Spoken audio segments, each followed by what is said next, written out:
As you know, Bugha and Mongraal are two of the best Fortnite players in the world, and they've just started to use some new keybinds, double movement keybinds. Hi, I'm Cram, and in this video, I'm going to explain what double movement keybinds are, why players are using them, and the reasons why you should not use them.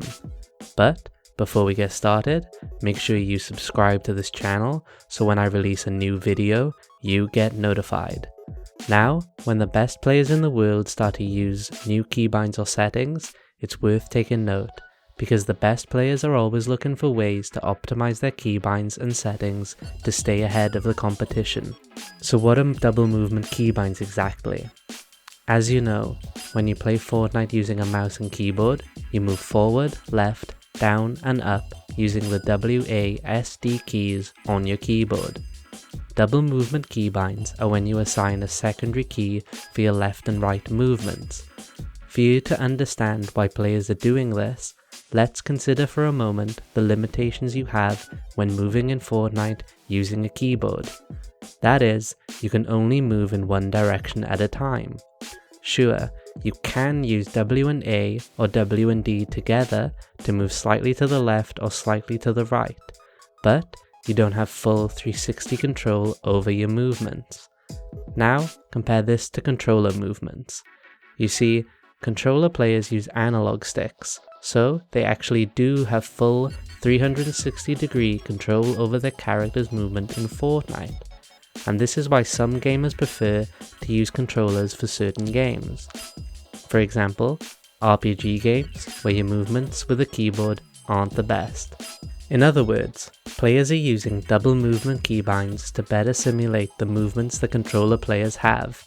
You see, by having your A and D keys or your left and right movement keys bound to a different secondary key, you're able to press them twice.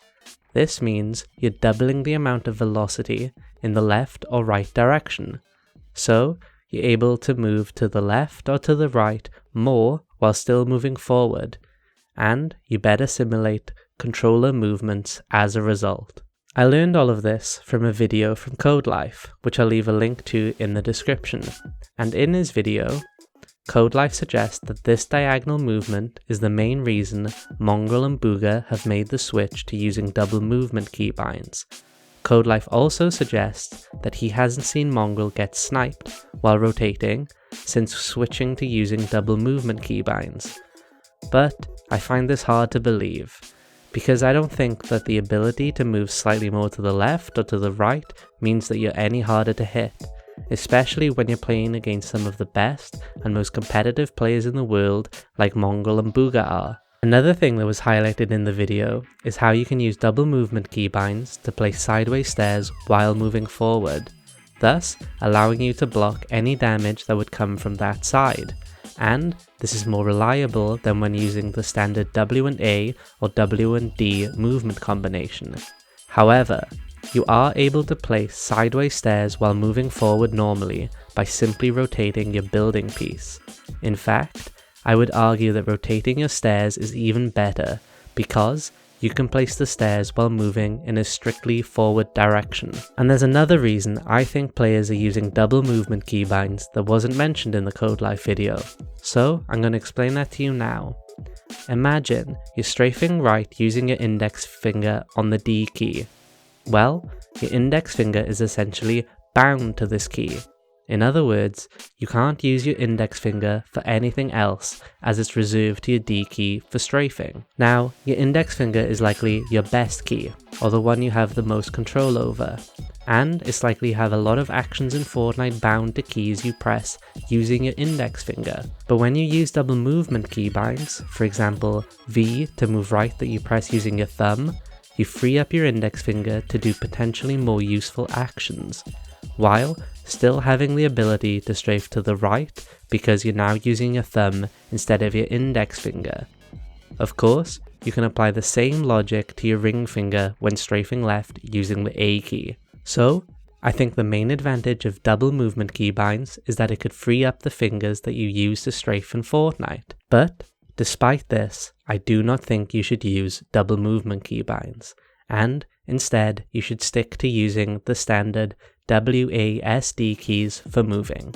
Here's why. You see, the main problem with double movement keybinds is that you need to have 2 extra keys assigned as secondary keybinds for your left and right movements.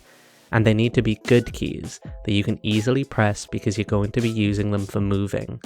As you know, there are already so many things you need to have bound in Fortnite, and if you're like most players, you probably don't have many or any good keys left to use. So, you may have to completely rethink and remap all of your keybinds to use double movement keybinds, which, in my opinion, is not worth it, and you're better off using keys for more important things like building and editing. And what exactly are the benefits of double movement keybinds? That you can move in a slightly more pronounced angle? It's not worth it, and you're going to have to relearn how to move using whatever secondary keybinds you choose, which could take a lot of time and make you a worse Fortnite player in the meantime. Of course, the advantage of freeing up a finger that you'd normally have reserved for strafing is certainly a good thing and worthwhile considering, but again, any benefits that this would grant you are so slim and nuanced that it means double movement keybinds are simply not worth using. To conclude, as a Fortnite player, you should always be looking for new ways to improve your gameplay, and sometimes this could mean experimenting with a new setting, sensitivity, or even a keybind change. And experimenting is exactly what I think Mongraal and Bugha are doing with double movement keybinds. But double movement keybinds aren't going to benefit 99.99% of the Fortnite player base, because the advantages of them are almost negligible, as we've discussed. If you seriously want to improve, then your time will be better spent playing Kovacs FPS Aim Trainer or practicing your building in a creative mode. And you can find a bunch of Fortnite guides and articles on my website, kram.com, kr4m.com, which I'll leave a link to in the description. Finally, if you want to give double movement keybinds a try, then be my guest, and I wish you all the luck in the world. And if you do decide to use double movement keybinds, let me know in the comments how you're finding them, because I'm genuinely interested. Anyway, that wraps up this video. If you've enjoyed this video, please like the video and subscribe to my channel and turn on post notifications because it really helps me out and helps my channel grow. Thank you for watching. Have a great day. Peace.